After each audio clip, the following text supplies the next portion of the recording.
Voici, je me tiens à la porte et je frappe. Si quelqu'un entend ma voix et ouvre la porte, j'entrerai chez lui, je souperai avec lui, et lui avec moi. Apocalypse 3:20. La cinquième période est celle de Sardes. Apocalypse 3:1-6. Le Seigneur Jésus-Christ se présente comme celui qui a les sept esprits de Dieu. Apocalypse 3:1. Le vêtement blanc promis au vainqueur, dans le verset 5, parle de la beauté céleste. Il a aussi promis qu'il n'effacera pas le nom du vainqueur du livre de vie. La sixième période, celle de Philadelphie, Apocalypse 3:7, est la période missionnaire. Le Seigneur se présente comme celui qui ferme et personne n'ouvre, et comme celui qui ouvre et nul ne peut fermer.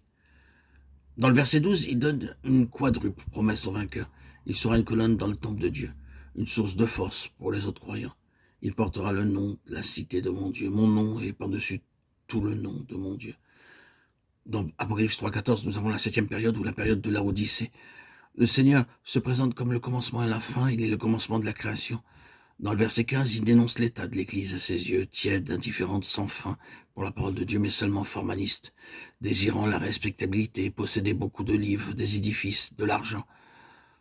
Alors que nous aspirons à partager le trône de Dieu, comme il le promet dans Apocalypse 3:21, nous demandons comment y parvenir avec tant de limitations humaines.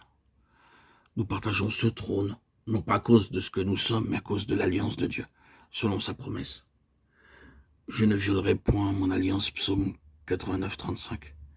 L'arc-en-ciel est le signe de la fidélité de Dieu. Et nous devons croire et proclamer sa promesse.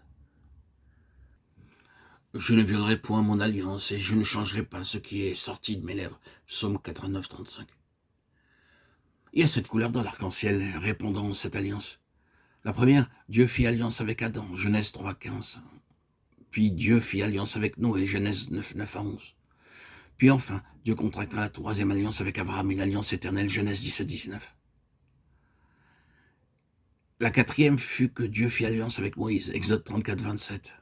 La cinquième alliance, où Dieu fit avec David, de Samuel 7:12-13. Dieu fit alliance ensuite avec le Seigneur Jésus-Christ, psaume 2:7-8.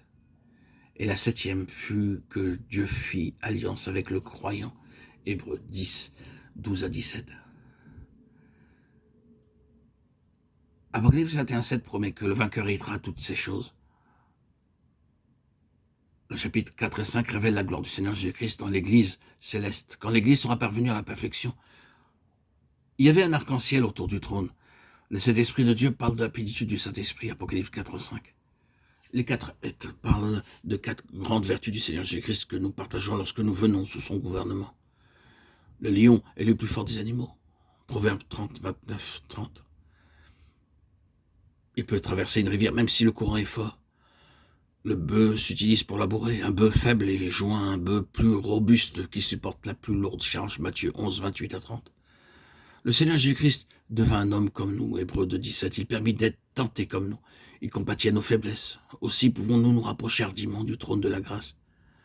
L'aigle construit son nid sur les hauteurs. Deutéronome 32:11. Et nous recevons, frères et sœurs en Christ, ces 4 caractéristiques en venant sous le gouvernement du Seigneur Jésus-Christ.